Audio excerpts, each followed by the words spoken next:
गुना जिले के म्याना थाना क्षेत्र के अंतर्गत नसीरा गांव में एक 24 वर्षीय विवाहिता की संदिग्ध परिस्थितियों में मौत का मामला सामने आया है। मृतका भावना यादव के मायके पक्ष ने ससुराल वालों पर दहेज के लिए प्रताड़ित करने और जहर देकर हत्या करने का गंभीर आरोप लगाया है।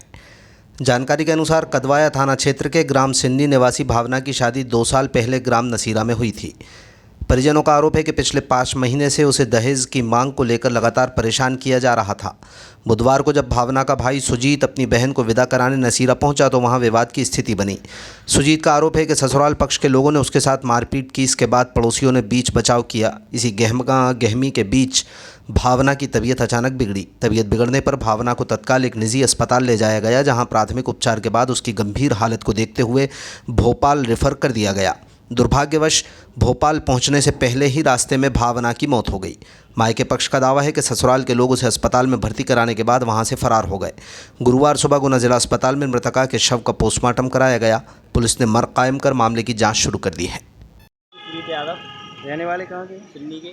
क्या घटना हुई? मैं बहन को लेने गया था नसीरा, तो वो और पहले से मारपीट कर रहे थे, तो लेने गया 2-3 दिन पहले से दहेज की बोल रहे थे, दहेज दो 10-12 लाख रुपए की, तो बुलेट गाड़ी की बोल रहे थे। तो मैं लेने गया था तो मुझे वहीं पे पीटा और मैं आया लेने के, मुझे 2-4 लोग आ गए वहीं पे बचाने के लिए। मैं वहाँ पे आया, उससे मुझे दे दिया। मैं आया और साथ में रास्ते में मुझे पेट्रोल पंप उतार दिया। नाम क्या था आपकी बहन का? भावना यादव। उम्र क्या है भावना की? 23-24। शादी कब हुई थी? करीबन 1-1.5-2 साल हुए। दहेज की मांग कब से कर रहे थे? दहेज की मांग कर रहे थे 3-4 महीने हो गए। अच्छा, तो क्या प्रताड़ित करते थे? क्या परेशान करते रहते? हाँ, लगातार परेशान करते थे, बिल्कुल ज़्यादा ही तंग थी वो, सपा कमजोर भी हो गई। आप लेने क्यों पहुँचे थे? आपने फोन आया था क्या बहन का? फोन आया था कि लेने आ जाओ। तो आप लेने गए थे? था। तो मौत कैसे हुई इनकी? मौत वो जहर दे दिया। किसने? वहीं पे उन्हीं ने दिया हुआ, किसी ने, राहुल ने और वो गिरिराज ने और मेहरबान सी माता जी, सास है माता जी उनकी। अच्छा, इनके पति कौन है? गिरिराज यादव। अच्छा, और कौन है साथ में? साथ में राहुल। आप कहाँ थे उस समय? उस समय मैं बाहर बैठा लिया तो 2-4 लोग मुझे बचाने आ गए थे, उनके पास बैठ गया था मैं। उनके तैयार होके आ रही है, फिर नहीं आई तो फिर मुझे बोला कि वो जहर खा लिया, तो ऐसा बोला उनने। तो फिर मैंने देखा, मैं इलाज के लिए, जिनके तुम नहीं ले जा रहे तो मैं ले जाऊँगा। फिर कौन आए लेके? फिर वो लेके फिर वो भी आ गए थे साथ में, कहाँ से लाए थे? जीप से। भर्ती कहाँ कराया? सचिन हॉस्पिटल में। मुझे रास्ता में उतार दिया था। फिर जहर कब खाया था जी? जहर खाया हुआ 3 बजे था करीब। अच्छा, 3-3:30 ऐसा ही। और उनकी मौत कब हो गई? 6 बजे, 6-6:30 हो गई। 6:30। तो क्या भोपाल भी रेफर कर दिया था क्या? भोपाल रेफर कर दिया था। अच्छा, आपका नाम क्या है? सुजीत यादव। आप कहाँ रहते हो? सिन्नी। आपका थाना कौन सा लगता है? कदवाया। और आपकी सिस्टर कौन गांव कौन सा है? सिन्नी। नसीरा, सिस्टर नसीरा गए हैं। अच्छा, उनका थाना कौन सा लगता है? थाना उनका लगता है म्याना। ना लगता है। इनके बच्चे भी थे क्या? नहीं, बच्चे नहीं। तो क्या परेशान करते थे लगातार? हाँ, लगातार बहुत दिनों से परेशान कर रहे थे। अच्छा, ससुराल पक्ष कहाँ है अब? ससुराल पक्ष नहीं निकल गया ससुराल।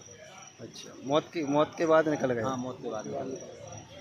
तुरंत निकल गया। मौत के बाद हम लोगों से सबसे बोल रहा है कि तुम क्या करोगे हमारा। अच्छा, मैंने कहा तुम्हारे लिए कानून का डर नहीं है क्या? कि कानून क्या करेगा? कानून के हमारे लिए हम तुम्हें दिखाए जो कर लोगे तुम। हमने कही साहब तुम लगातार इसके लिए इतना परेशान करो, जिनने बीच में 2-3 बार लगातार जिनने पिटाई करी। उसके वो देवर का नाम था राहुल यादव। वो लगातार उसके लिए 4-5 बार मारी उसने। और फिर उसके वो पति भी मारता था, सास भी मारती थी उसके लिए, ससुर भी मार। वो हमारे लिए फ़ोन से बात करती थी तो वे फ़ोन 2-3 बार तो उसका फ़ोन तोड़ दिया उनने। लास्ट आज शाम के, कल शाम के, मतलब आज शाम के 1 दिन पहले, आज मंदिर से शाम के बात हुई थी हमारी। तो वो बहन कह रही थी कि मुझे मार रहे हैं और 12 लाख रुपया की और एक बुलेट मोटरसाइकिल भी कह रहे हैं। तो हमने कही 12 लाख रुपया तो नहीं, हमने शादी में आपके लिए दहेज दे दिया था। मैंने कही 20-25 लाख रुपया। तो दहेज देने के बाद उनके बाद में अब हमारे पास कहाँ से आया दहेज, तुम जेवर बताओ। दे दिया था पूरा। पूरा जेवर दिया हमने, और उसके बावजूद भी लगातार जो दहेज की मांग जब से शादी के बाद ही मांगना दोबारा से स्टार्ट कर दिया इन लोगों ने। मांगने के बाद हमने बीच में बोला उनसे, रिश्तेदारों से समझौता किया, मैंने रिश्तेदारों से बुलवाया, मैंने कही भाई शादी के बाद हम दहेज कहाँ से दिए, हमने तो जो देना था वो हमने पहले दे दिया। मैंने कही 18-20 लाख रुपया इसने पहले ले लिया नगद, फिर इसने दहेज लिया। दहेज के बाद हमने कुछ उसके लिए जेवर बनवाए थे, तो वो जेवर भी उसी के पास हैं सब। और लगातार 2-3 दिन से लगातार पिटाई कर रहे थे उसकी। इसलिए आपका भाई लेने गया? इसलिए मेरा भाई ये लेने के लिए गया, तो लेने के लिए गया तो भाई की पिटाई करी पहले तो भाई उनसे छूट गए, लोग आ गए थे भाई उनसे छूट के गांव वालों ने उसके लिए भाई के लिए बचाया, तो भाई वहीं पे बैठा था। इसके बाद गांव वाले कोई उसके लिए गवाही ववाही उसकी देता नहीं है, क्यों कि वो डरता है, वो पैसा वाला लोग है। सेक्रेटरी था तो वो उसके पास वो मतलब पैसे की धमकी बताता है। तो जो भाई के लिए वो गांव वालों ने बचाया, बचाने के बाद इतनी देर बाद थोड़ी देर बाद आ गए कि वो तुम्हें भी देख लूंगा, तुम्हें दिखाए थे कर लेना। जहर खा लिया कहे तुम्हारी बहन ने के पास, कि हमें पता नहीं है कि कहाँ से आया।